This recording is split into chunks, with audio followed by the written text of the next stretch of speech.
Thank you for having us.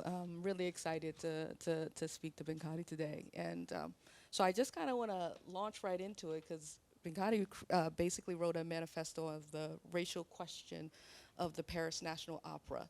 And I was thinking about like some people consider it racist, right, to reference race in France, and data surrounding race is not available in France. Contrast that with America, where racial demographics are readily available, and it's a daily part of American life. Um, it was interesting that what led to this manifesto was what happened after the murder of George Floyd. So I was curious for you, what made the George Floyd protests a pivotal moment at the opera? Good night, good evening, everybody. I'm very happy to be there. I'm very happy to be there, Lyneka. To answer your question, I think it's a mix of two things. The first is the, the lockdown after the COVID. At that time, the opera shut the door, like all other institutions in France and all over the world. So I had a lot of time, and a lot of us had a lot of time to think, to rest, and maybe to go deeper into some reflections that we don't usually have the time to have. This was the first parameter that for me is very important because we had time to think at this moment. And then the death of George Floyd happened, and this worldwide conversation about racism, inclusion, diversity, or lack of diversity of representation really echoed far further than the United States. And I think everybody was also focused on the topic, and it was a good occasion for everybody to maybe question the institution, to question our attitudes, to question maybe personal views, and maybe to engage this conversation with friends, with coworkers, with workplaces, etc. So I think for me it's a combination of these two elements that gave us time to really think about how those race issues, how those diversity of representation issues really work in the place that we go every day to work, as dancers, as people from the administration. I was working in fundraising at the time. So that's why I think was the good moment for us, because we saw that there was a room for this conversation in France, and that's not very usual. Right, right, right. So what questions did you have at the time for the institution? We had, it was not really question that we had, it was more things that we had experienced and that we decided to put on paper, you know. When the lockdown ended, we gathered around the coffee with so 5 dancers from the Paris Opera, Laetitia Galoni, Awa Joannet, Isaac Lopez Gomez, Jacques Gastovich, and Guillaume Diop, that were between maybe 18 and 30 at the time. So different generation of dancers, all black or from black ascent, all mixed, actually mixed race, and we know each other. We knew obviously they know each other because they spend their life together in the studio. But I also knew all of them, and we gathered and talked about our personal experience as black people inside this institution. And this was really actually the first time that every one of us had this conversation purposely. You know, we were there to talk about it. And the fact that we talked about it, also we saw that there was some general dynamics or general constatation that we all had and wanted to share. And we wanted to share it through this manifesto. And it was actually a way to articulate in a very objective way. We didn't want it to be too personal. And we didn't want it to be too confrontational. The goal was not to destroy the opera because we love this house, you know. We've worked a lot to get in and we don't want to be out. So, but it was, you know, like everything, when you love somebody, you love something, you want the best for it, and sometimes it means being critical. And that was what we wanted to do. It was to be critical in a good way, and not in a dramatic way. We didn't want to do something very, you know, big press and on the moment, big moment, and then a few weeks after, nobody talks about it. We wanted to do something that could last, and we wanted to articulate ideas that would be the first steps to a general conversation about it. Okay. And can you share some of those? I mean, I guess we wouldn't say questions, but some of the points that were made in the manifesto surrounding. So there was 5 parts. I'm a lawyer, so the way I think is very like ordered. I put, and it's very French also, very like put something in boxes. So we had 5 parts. The first part was what the remains of a racist culture, like a slavery or colonization culture in the opera. So either in the repertoire, for example, some very stereotyped way of representing non-white people in some works of arts, ballet or operas. The names also that were given to some part of the building, and obviously some practices like the blackface makeup that was still performed on some shows. So that was the first part. The second part was the inequalities of treatment between white and non-white artists, especially in terms of makeup and hair. So all the artists, before going on stage, they go to the makeup room and hairdressing room, and they have the staff of the opera that take care of them. But until this moment, the staff didn't know how to properly do the makeup for white people or how to take care of afro hair. So for us, it was like, you don't have the same standard for white people and non-white people. Because non-white people are going to do their makeup themselves and take care of their hair themselves, as the other one just go there, sit, and the job is done for them. So that was, and this was the same for also for the tights and the ballet shoes. You know, the tights obviously, you know, it's very known, ballerinas wear tights, and these tights are presented as skin colored, but actually it's beige, kind of beige. But also the black dancers also wear this kind of beige tights. And for us, it was like, if you want the aesthetic of the body and the lines to be very put in, you know, in the best way, in a very flattering way, the tights has to match the skin color. Right. So, and if you have this standard for white girls, you have to also have it for black girls. And then the two other parts were fighting against behavior, like discriminatory or racist behaviors in the studio or with the audience. This is not proper to the opera. It's like basically in all companies, the kind of policies. And the last part, maybe the most complicated, was representation of non-white people on stage in the ballet, in the choir, and the orchestra. That it was not, and still is not, reflecting the French society, and especially not the Parisian society, which is very multicultural and very diverse. Did you feel like it was risky when you were creating and circulating this manifesto? Yeah, it was very scary. It was very scary for many reasons.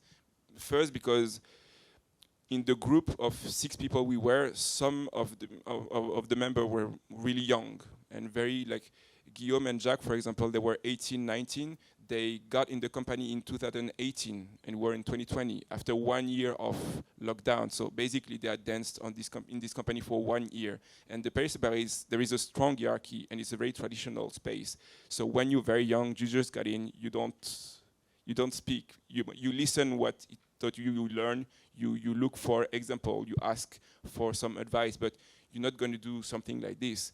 So also it was very scary, obviously. But also for us it was very urgent that we had to have this conversation, because for us the opera was really late. So we didn't want to be to add to this lack of maybe work on these matters. That's why also I think this fear and this risk also pushed us to very careful about the way we were putting our arguments, because we wanted to be very constructive, and we wanted the institution to understand that we are opening a debate and not attacking. And I think that it was also a good thing, this risk, because it forced us to really articulate our initiative in a way that it's, I don't know if it's the right English, but irreproachable, that we cannot be reproached, in a way. So after you create this manifesto, you send it around. What was the reception to it? What was the response? So we had there was a plan about it. The first step for us was to share it with the colleagues inside the house. We didn't want it to go public, because once something like this go public, you lose control. It's in the press, in the public opinion, then you lose control of it. And we had control. We were, in the rapport de force, the strength relation, we were aware that we were on the good side, Okay. We had this between our hands, and we didn't want to lose this control. So we wanted to have this conversation with our colleagues and with the management of the organization first, and then when we have started this conversation and it's serene, and we could explain ourselves, and we could have talk with the colleagues, the bosses, etc. Then we were like, okay, then we're gonna go public because this is a very interesting topic, and it needs to be known, and the public opinion needs to, you know, to appropriate this debate. So we shared it at first in September 2020 with the 1,500 employees of the Paris Opera, and proposing people to sign if they wanted to support the initiative. And there was, I think, like 300 signatures. So at the time I was a bit, I expected more, to be honest. I expected 1/3, so I expected like 500. But it was 300, but it was already good. And a lot of people that signed were colleagues from the ballet. So also the dancer got a big support from the colleagues. And then the answer of the opera for me was very clever.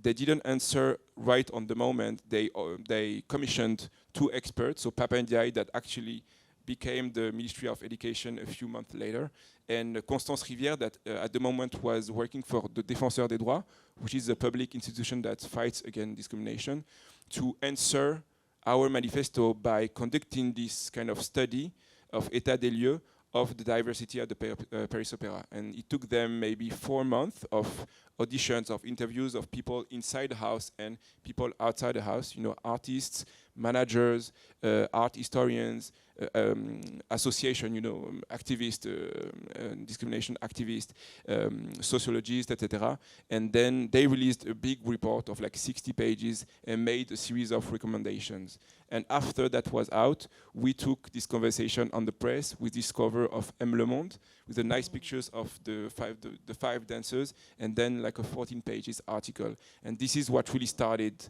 the press, and obviously went wild, because it's going to go wild, these kind of topics on the press. So they produced 66 pages of a 66-page report, and it was filled with recommendations. How many changes actually came about from these recommendations? I don't remember precisely the recommendation. One of the recommendations that actually was the most talked about was the nomination of how do you say, head of diversity, of somebody that's going to take care of the diversity issue at the opera. So they did it. There were also some recommendations about changes for the makeup and hair dressing and tights and shoes part, and this also was taken care of very quickly. This was not a report that was binding for the opera. Okay. It was like an external report, so it was like an inspiration on what you can do. And you know, the opera is a big house, everything is very slow, and so steps were taken at the time, good steps, but I think there is still a lot of work to do. The urgent things were done. They said, okay, no more blackface. The makeup and the hair, we're going to find solution. We're going to try new colors of tights with the girls that match their skin. It was done. And this person was named head of diversity, and a committee, the diversity committee was also composed with personality from the outside world. And they also put this new initiative that I think it was already under and proposed to the head of the opera a few years before, but they started a program of partnership with the region of French Guiana, between the opera and French Guiana, and now like every month they're organizing this partnership with the Guyane. They're sending artists to do workshops, to do shows, and to look for maybe young talents and to like mentor young people. So this is also a good initiative, because it's a way to not waiting for people to come to the opera, but also going to the people in France, in different territories of France, to look for talents. I read somewhere where they called it something like the Americanization of the opera, but the American opera is not that diverse. So do you kind of know where they're kind of pulling from when those type of statements are made? Yeah, for me it's very classical. Every time we try to tackle diversity issue in France, it's coming from the Americas. It's like American policies that we're trying to force on our culture, and there is no need, because there is no racism in this country, and it's very not true. But I think if we really focus on the opera, us speaking out about this topic was not the first. Actually, the first was Benjamin Millepied in 2015. So Benjamin Millepied is a French dancer turned choreographer. He used to, I don't know, the last, but he was married to Natalie Portman, maybe he still is. They met on Black Swan, actually, because he was playing his own character in Black Swan, and then they got together. But Benjamin is French, he's from Lyon, but he did all his career at the New York City Ballet. So he's basically, his experience of dance is very American in the style and also in the vision, in the spirit, in the culture. And then he was appointed as the head of the company in 2013, and he stayed 2 years because the match was not perfect. But when he was there, he spoke out. He was, I cannot hear, I heard some things in this house that I cannot accept, especially coming from the US, where the conversation about race is less taboo, and and he pointed at something that to him was not normal, and just not to him, to me too. But at the time, it was complicated to have this conversation because he was so American in the head of the Paris Opera and people in general that it was, okay, this is Benjamin Millepied being American in his spirit, trying to copy what he saw in the America on the Paris Opera, and this is not a match. But this time it was different for us because we're French, we're not Americans, and we were born, in France, and the dancers that are in this group, they started in this house at the Paris Opera Ballet School at 8. Some of them are now 30, so they've been there for 22 years. So obviously their experience of the Paris Opera of Ballet is profoundly French. And we cannot have these kind of remarks for our initiative. And now, was it your initiative or the 2015 push that led to Le Pen calling it anti-racism gone mad? It was ours. Actually, it was her and like the far right reaction to the press. That's why I think also it's a good thing that we could have this conversation first for like 3-4 months just inside the opera, because at least it was already like complicated because this conversation is difficult to have, especially on the workplace. But at least it was a bit serene because it was between people that basically respect and like and with minimum appreciate each other. Then when it was released in the press with this M. Le Monde cover, obviously we knew that it was going to take a path that is uncontrolled, and obviously it's press and it's public opinion. They're going to pick one thing and they're going to make the issue about this one tiny thing, whereas the topic was much broader than that. So obviously Marine Le Pen picked this idea of cancel culture, because in the article that was released in M. Le Monde, there was this quote of the head of the opera, Alexandre Neff, the director of the Paris Opera, that he said that basically that some pieces in the repertoire are indeed problematic on the topic of race, and some of them maybe need to be readjusted. And then it was, okay, so people in Paris are going to cancel some work of art that are part of the French patrimoine just to satisfy the woke people from the left, etc. So that's how the conversation went. So should we cancel some pieces of the repertoire or not? This was the way it was in the press. And it was very far from the conversation that we said, because we never wanted to cancel anything. It's performing arts. It changes over the time, it has to adapt to the society. And it's a lie to say that what we play on stages now is identical that what we played in like 200 years ago. The Swan Lake that you see on stage is the Swan Lake of 1984 by Rudolf Nureyev, with a narrative that puts the prince in the first place. And it's actually, the subtext is the exploration of the sexuality, because he likes men, he likes women, who is he gonna choose? But Swan Lake is in the repertoire since the end of the 19th century. But the Swan Lake you're gonna see now and the Swan Lake you're gonna see at this time is very different. And that's a way also to make these works survive the time, because otherwise it would be very boring and interesting. And now, since since I guess maybe last year, you left the opera, right? Or was it 2 years ago? 2 years ago. 2 years ago. So you spoke to Out magazine about the importance of following one's passion and about how life is short. You founded this agency called Norm. How did that happen? So after this lasted 1 year, more or less. Between the moment we wrote the manifesto and the moment I left was 1 year. Very intense, obviously nerve-wracking, but also very interesting because we were in the middle of a conversation that was very unusual in France, and especially in this kind of old traditional institution. When you tackle diversity and racism issue at the Paris Opera, you've seen maybe you've like confronted yourself to maybe the hardest situation. And I was pretty proud of myself and of us and the way we did it. The methodology, the method for me was really good. And for me was a success. After, what happens after, it's not in my hands, but what I could do and what we could do, for me, we did it very well.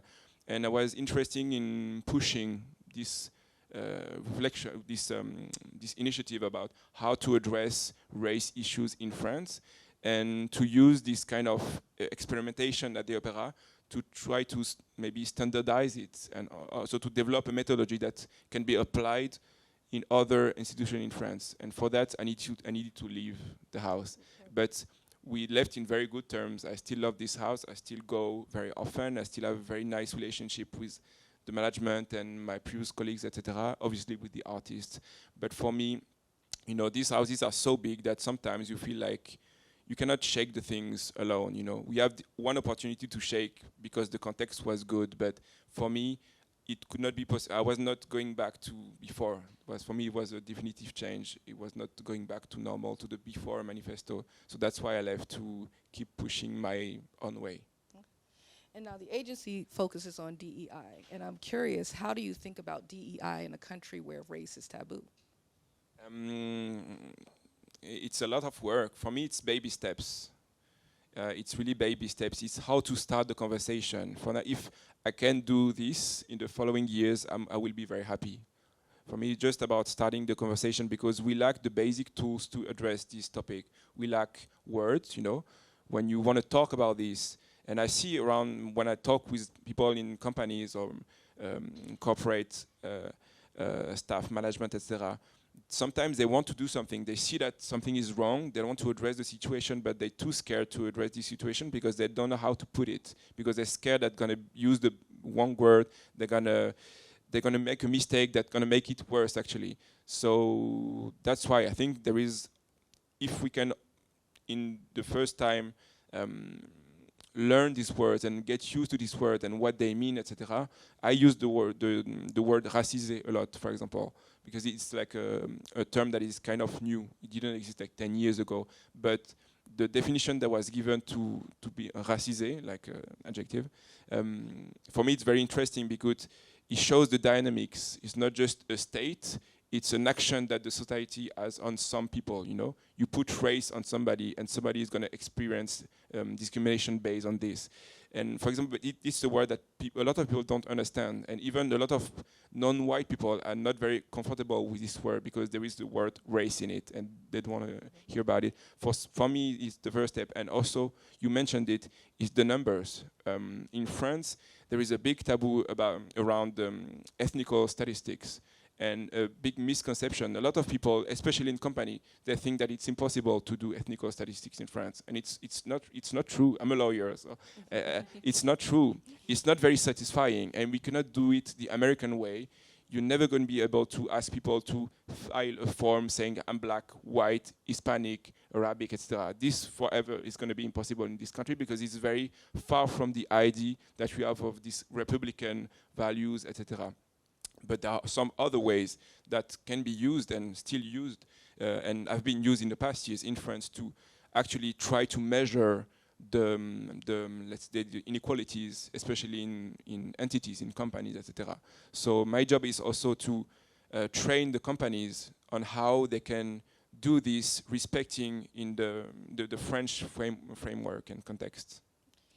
And I'm curious, are the companies leaning in right now? And I ask this because equity and diversity is becoming an afterthought in the U.S. Companies are leaning out, I guess, from the strategy of DEI after the Black Lives Matter movement in America. So I'm curious, how has the global shift away from DEI impacted initiatives in France, and how you're thinking about a more equitable future? Um, if you're talking about the backlash about this, for me, and it's very pessimistic, but for me, there cannot be backlash if nothing happened, you know. And for me, in French, nothing happened after George Floyd. There were just conversations, and even what you did at the opera, it was us talking. But then I'm still waiting for a real action from the opera, something real, and that makes a real change. For me, there's not going to be a backlash in France because there was nothing to start. So, well, this is kind of this is Okay. resolving the issue. But for me, that's why we need to push, and then we see if at some point there's going to be some backlash. But for now, I cannot see some backlash because I've not seen some progress in the first place. Fair enough. So I guess I would ask you, how do you think about or consider, what do you consider a more equitable future for Black people in the arts in France in terms of DEI? I'd say I think I can be satisfied if I see that people are educated about the topic.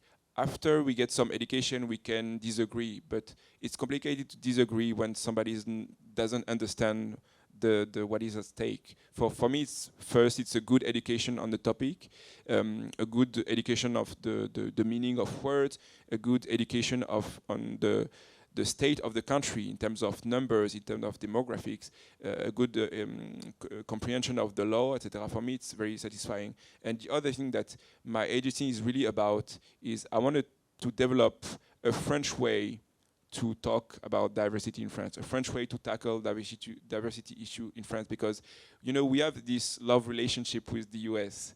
We love you, we love your culture, we get a lot of our culture, and even as a child, you know, I grew up with all these references from the US, you know, in films, in music, in everything, in art, etc.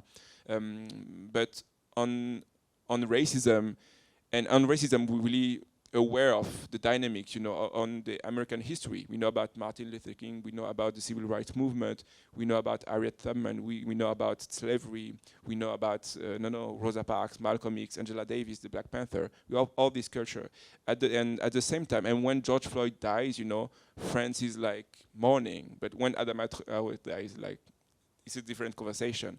So it's easy to look at an issue from an outside point of view, and admiring and like knowing the culture, but at the same time, when it's too close to us, we're like, no, it's not the same thing. So for me, I will be happy, and that's also the work I'm putting in my agency, to understand how we can have this conversation in our context.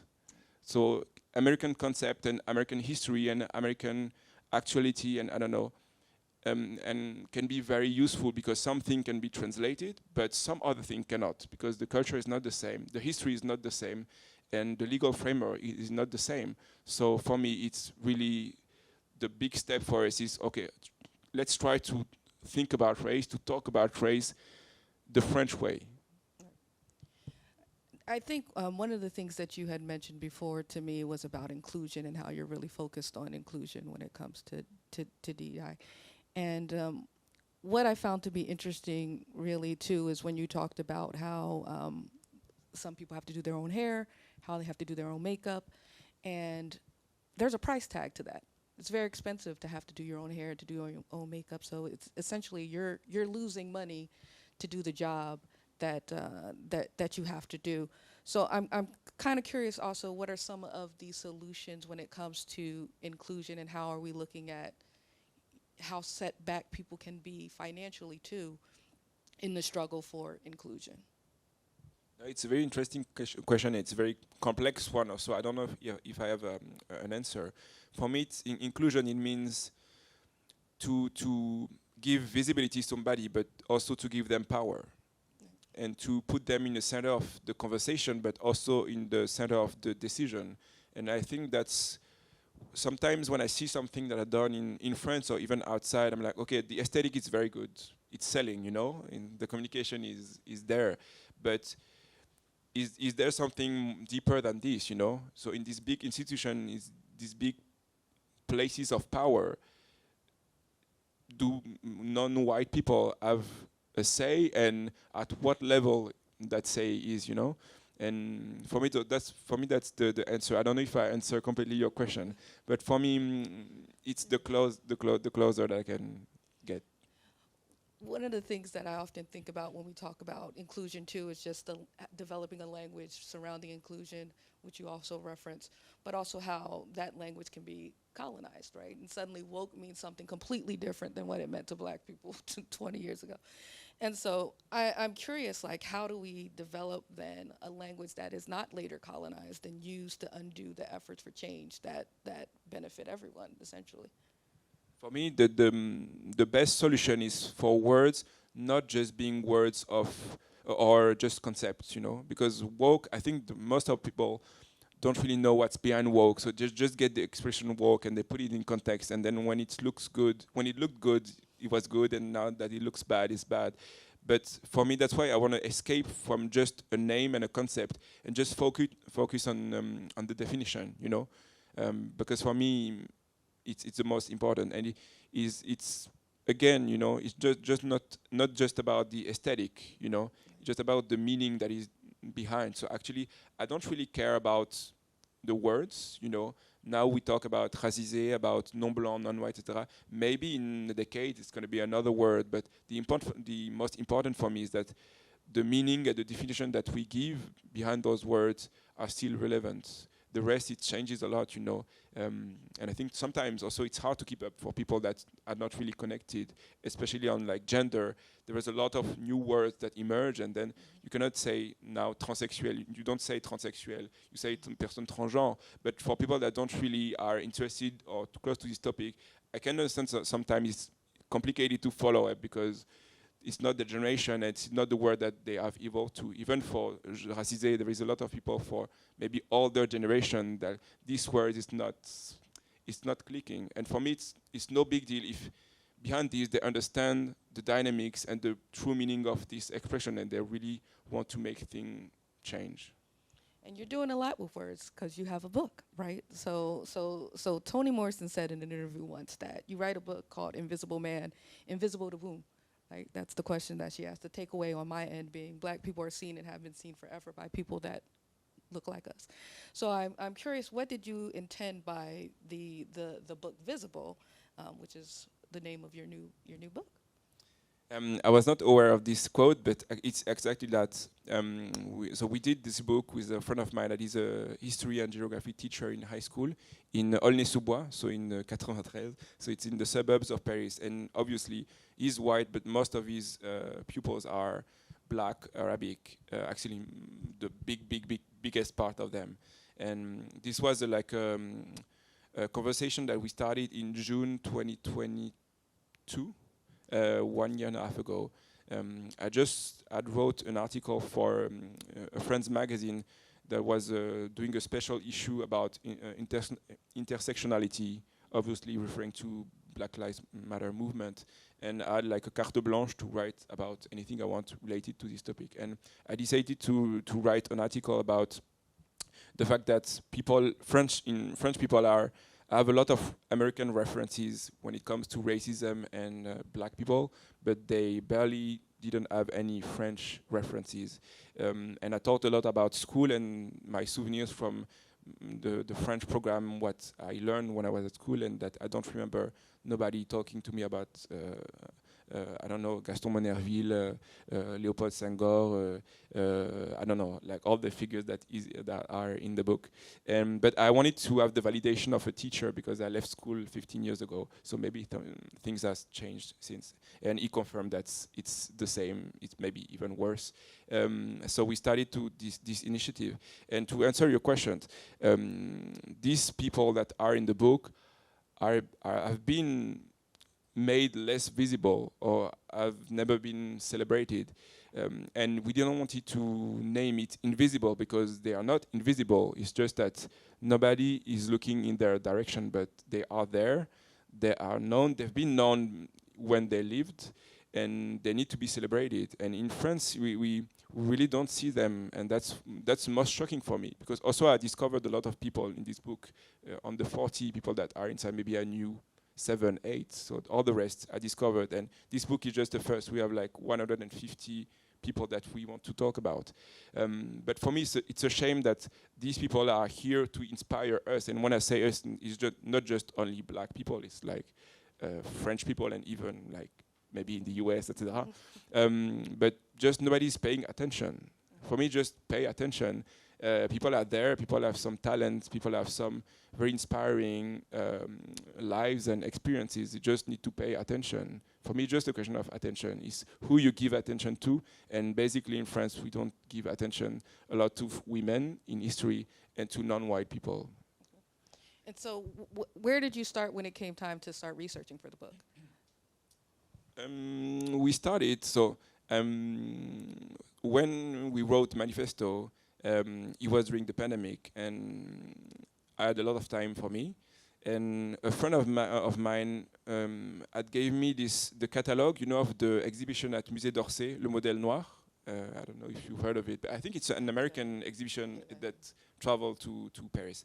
But I couldn't go to this exhibition, so a friend of mine offered me the catalog, and I had plenty of time during COVID, so I read the catalog, which is very rare. I don't do this usually. And I happened to see this kind of chronological frieze. I don't know what to say. And they were talking about this man that was a very big composer in the late 18th century, and he was mixed race. His mom was a black slave, and his dad was a white settler, colon. And I was shocked. It was like, I'm mixed. I've been working in the opera for 5 years. This is basically my environment, and I've never heard of Chevalier de Saint-Georges. How comes? And I've done a long studies, and I consider myself as quite cultured. I go to exhibition, I read books, I don't know. So I was really shocked that I didn't know this man. And then when we started to draft the manifesto, once again, it was very French, very dissertation, so accroche, définition du sujet, problématique, etc., etc. And so I was looking for something to start with, that is not too frontal, because in French, you Americans, we start directly. In French, we love to go slow and just put and so I was looking for maybe a reference, something, and Saint-Georges came back, because Chevalier de Saint-Georges was a composer, was very famous in Paris. He was like an aristocrat, etc., really admired. And he was the teacher of Marie Antoinette. He used to teach her piano. If you've seen Marie Antoinette by Sofia Coppola, there is a scene where there is a black man sitting next to Marie Antoinette, training her to do piano. This is not like a fantasy of Sofia Coppola. This is a reference to Chevalier de Saint-Georges. And Marie Antoinette wanted to appoint Chevalier de Saint-Georges as the head of the Paris Opera at the time. It was not called the Paris Opera, but it was like the institution, different name. And a group of artists, singers and dancers from the company, white, obviously, wrote to Marie Antoinette saying that it was not possible for them to be under the authority of the son of a slave.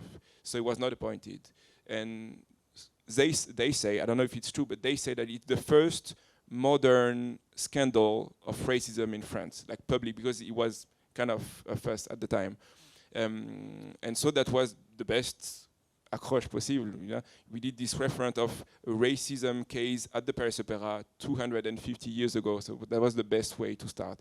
And so after that, I got more interested about, if I didn't know about Chevalier de Saint-Georges, maybe there is plenty of other black figures in the French history that I've never heard of, but they are there. So I started searching, and in the beginning was focused on images, so like painting, old photographies, etc., representations. So on my computer, I had like some files with like Chevalier de Saint-Georges, Eugène Bellard, Gaston Monerville, I don't know, a lot of them. And then when we started this book ID, I took back and we made a list of these figures. There were like 70 of them at the time, mostly men actually, because obviously black people are invisible, but black women are like even more invisible.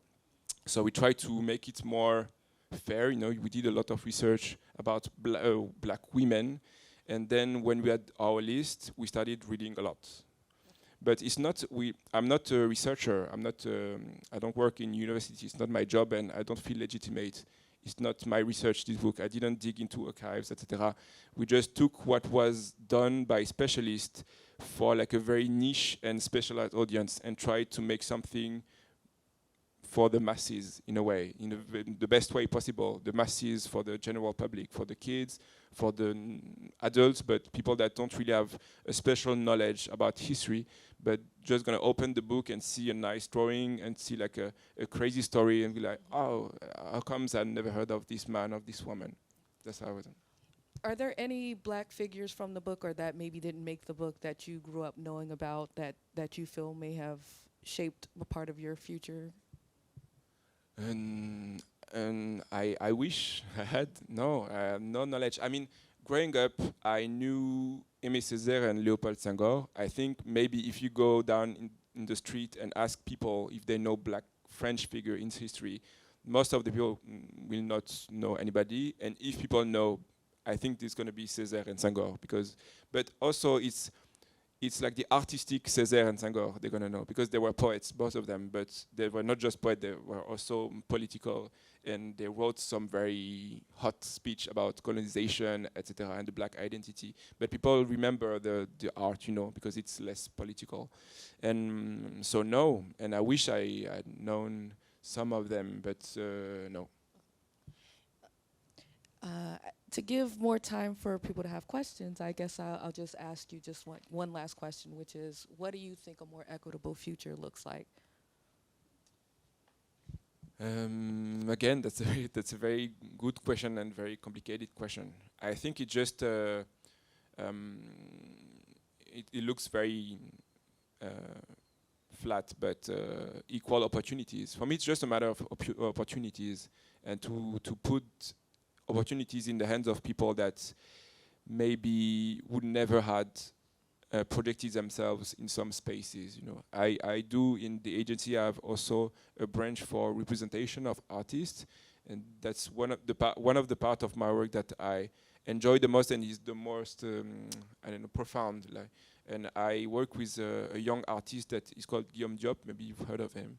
He's very talented, and I think for me it's the best Guillaume, and not to focus just on him because he's a good example, but there are others. But he's a good example of how you can make things change through a person, and it's not less political because it's a lot of politics and it's a heavy weight to bear when you're 23. But I think when it's embodied by somebody, something is clicking quicker because it's not speech, you're not trying to defend an idea or. It's just somebody, and somebody can be so inspirational if you actually pay attention, once again. So for me, just inspiring trajectories such as Guillaume's, and it's education, obviously, with the book, and it's understanding and focus on the French dynamics. I think once the French will learn to focus on their own dynamics of racism, their own history, their own demographics, their own culture, things are going to be way better. Can you share a little bit more about Guillaume, because he became a top dancer, right? Yeah. So Guillaume was actually part of this little group of people from the Paris Opera that wrote the manifesto. He was actually the youngest of the group. He was like late 19, was a baby. He's still a baby, but he was really a baby at the time. But also, I think in this group, he was also one of the people that were the most solicited, even in the press. You saw that there was something about this. Some people, there is something that is shining. There is no explanation. It's just shining. It's there. You can see that it's there because at the time it was very green. He had danced in the company for 1 year. When you just enter in this company, you barely do nothing on stage. And you're not often on stage. And when you are on stage, usually it's in the back. But I don't know. Guillaume had something. Even with the cover, on the magazine. When I got solicitation from fashion people around me, it was a lot about Guillaume. And they didn't know anything about dance, because I know they don't know anything about dance. But it's not just that he's handsome or pretty face, because they're all pretty. It was something, I don't know. There's been something about Guillaume, and I'm very happy that my worst fear when we started doing press with Guillaume, because after this M. Le Monde cover, he got a lot of solicitation from Dior, from fashion houses, magazine, to do shoot, because obviously a black ballet dancer is like, they've been looking for this, yes. But it's nice, but it can also have some like sides of it that are really toxic, and I really didn't want to push it. And I mean, he's the ground man, and he didn't want to go this way. But there was a lot of solicitation, so obviously we started to do some projects, and I was really scared that, you know, how marketing can take somebody and just make it marketing, and this is not the way the opera works and the opera artist works. You know, it's a house based on work, discipline, and ethics. So they're never gonna be. They don't want to be a star to be a star. Like, this star thing is not happening in this house. It's always about work first, and this is why I think Guillaume is very mature. But it's not just him, but he's particularly mature. So for him, it was always, okay, I'm gonna prove that I can be a great dancer, and then the image will follow. And my main fear in the beginning was that the image would go faster than the career, and then at some point we will be in a situation where, okay, he's very famous, but is he dancing at the opera? Because there's no point that he's famous if he's not dancing. But hopefully he's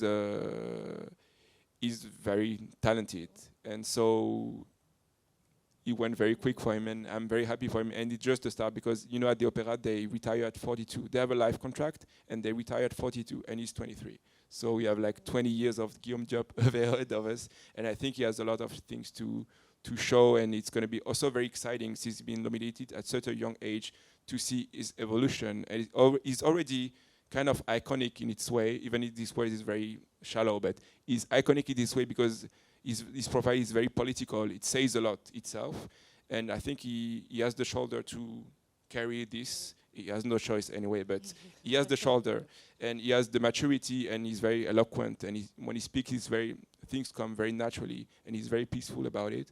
And I think I'm very excited to see how he's going to become really an element in this company, in this institution, that is really at the center, I think. And it's already in 20 years, obviously, it's going to be. He's a star. So wanted to open it up for questions, if anyone had any questions. Hopefully someone has some questions. Can we have a round of applause first?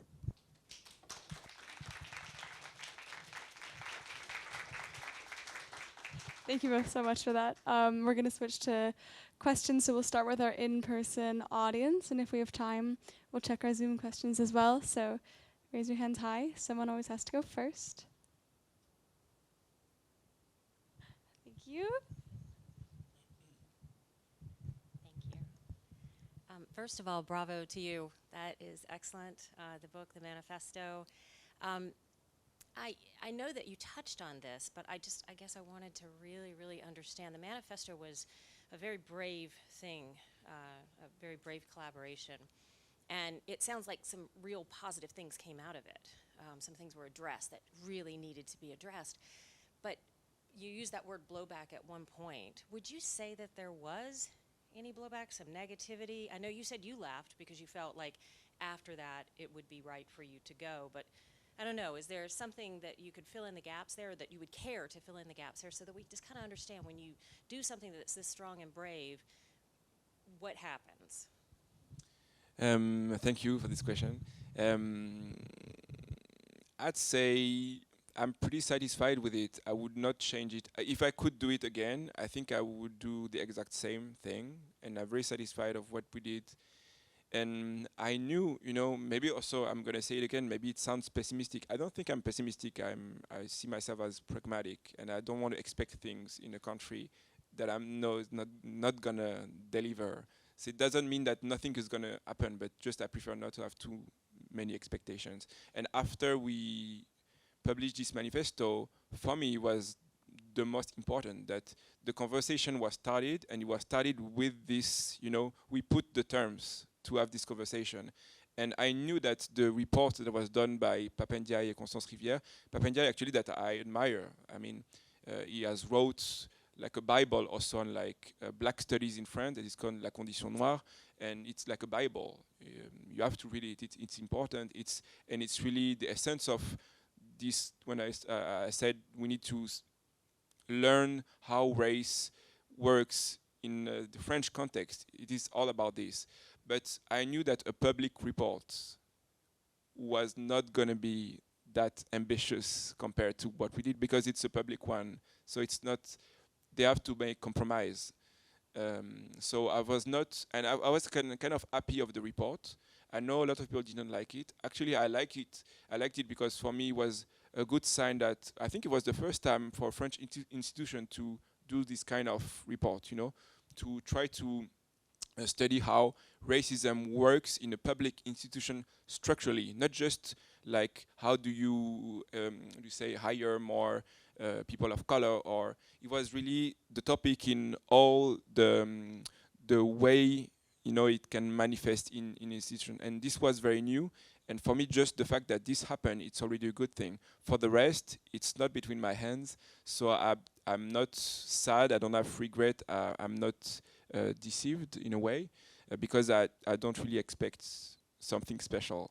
I just know who I'm working with now, and I'm excited to see how this is gonna evolve. But no, for me there is no blowback, and yeah, it's a very positive experience, to be honest. Other questions in the room? We have about 2 whole minutes left, so one more person has to be brave.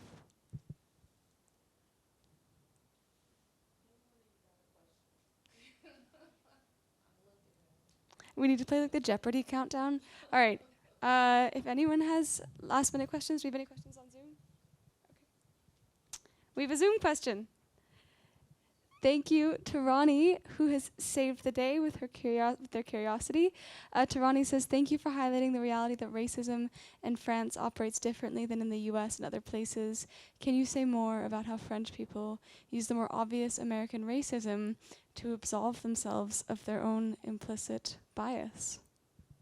I'm very critical about my country. It doesn't mean I don't love it, but once again, when you love somebody or someone, you have to be critical.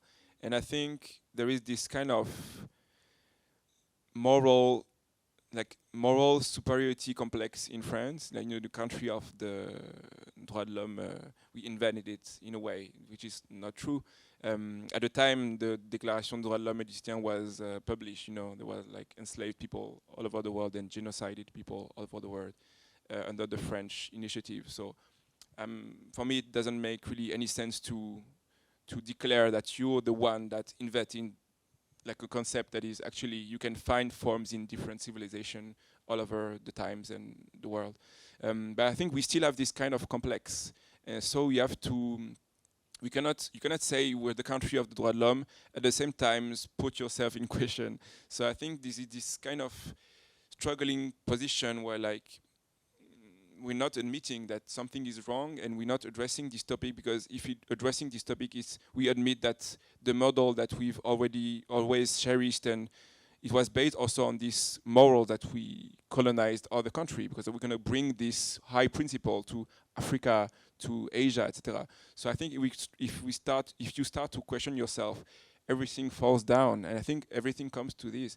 And for me, that's why for me it's easy to look at the US and pick what we want when we want it, when it can be useful for us, and when it comes too close to our own issues, to reject it, say, oh no, it's an American thing, you know. And it's also a way for me to, how do you say, to move the attention from, you know, because it's easy to focus on George Floyd and not look at Adama Traoré. I say Adama Traoré a lot, but there is a lot of them. And it's easy to, I don't know, it's easy to name a park or a school after Martin Luther King or Rosa Parks or Angela Davis, and you have like Monerville, Les Sœurs Nardal, Gertrude Archimède just waiting there. It's like, we French, you can name a school after us too. And you know, there was so since there is no question, I occupy space. Okay, there was one. I finished very quickly. A few months ago, there was this kind of scandal, like big press, about Valérie Pécresse. So Valérie Pécresse is the head of the Île-de-France region. Because I mean, it's not her, it's like the Conseil Régional that debaptized a high school that was called after Angela Davis. And for them, Angela Davis was was too controversial in a way, because she was criticizing something that we cherish a lot, which is like the universalism and Republican idea. And so like, okay, what Angela Davis says is making her problematic, and we cannot name a high school after her. Actually, this decision was like a vote in the high school, so like people decided to, and they were like, okay, let's find another name so to replace. And after, I hope they did not think about this too long, because this is going to be embarrassing, but they came with Rosa Parks. Well, okay, so we're looking for a black woman that can give her name to high school. Okay, let's do Rosa Parks. And it's bad in so many ways. The first, like, it's like, you know, the fight of the Malcolms over the Martins. So like, Rosa Parks is a good old lady. She's very nice, so she's acceptable. Angela Davis is bad anti-racist, but just Angela Davis is still alive. That's why. But if Rosa Parks was still alive, she would say the same thing. And actually, Rosa Parks was not like a nice old lady. She was a communist. She was very an activist. So, and above that, it was like, this means that a conseil régional with probably people that are really educated and cultured cannot just wonder if there is not a French black woman that could give her name. And just, I mean, Leo and me, like, he's a teacher, I'm a PR. I mean, we have like the brain is well made visibly, but we're not like exceptional. We came with like 150 black figures, so don't tell me that the Conseil Régional cannot just do a bit of work and maybe ask interns and find black French people to name a lycée. So for me, this is like, it is a bit annoying, and I don't know, either it's like very lazy or it's very blind. I don't know which one is better, to be honest. But you had a question? Final question, yes. Thank you very much for sharing everything that you've done, and it's very amazing. So my question about Visible and how to make Visible more visible, because we're talking about education and education in schools. So what are your plans for Visible and making it more visible? Thanks. So Leo is a teacher, right? So we're trying to connect with the Ministry of Education to spread the word that this book is here and just waiting for young people to discover it. So we try to connect with the organization of teachers that in the CDI, in the libraries in high school and college. But it's a big machine. It doesn't happen like this. So yes, we would love. I don't really know what to tell you, because yes, we hope that one day this book is going to be in every CDI, in every college and every high school in France. But it's not just about. It's not our decision, but we try to push. And it's actually the reason why we made this book was really also because of that. Because we're like, Leo, so he's a teacher. So when you're a teacher, there is the official program, but obviously teachers have like a freedom to do the things, arrange at their own way, because it's also how you do like pedagogy. So you cannot just. And it was like when I try to feminize my classes, I have books. I can go in bookshops in France and find like books like Culotté. I don't know if you know, by Pénélope Bagieux. It's like cartoons, and she tells the story of amazing women, French but not only, that have made amazing things in different fields. So like, okay, I can copy some pages of Pénélope Bagieux and give it to my students when we study this part of history, and the work is done. It's like when I try to insert like non-white people in my history classes, I can find anything, and that's actually the reason why we did this book. Like, But in a way, it's good, but in a way, it's a bit worrying. It's like, it's just individual people that have to find a solution to feel like a void that has been left by the Éducation nationale. And so my say would say, okay, it's a bit also embarrassing that it's like private people that have to bear the burden of doing. It was very interesting, and I would do it again, and I'm gonna do it again. But it's, in a way, it's a bit sad that it's just the initiative of two young people that have to fill the blank. And yeah, and we're not alone, obviously. But for me, this should be like a public initiative, you know, and not just people like trying to struggle to find a publishing house and try also to get press. And so people talk about it, and so we can do the signatures, and then we can sell a lot of books, so we can do another opus and a third one and a fourth one.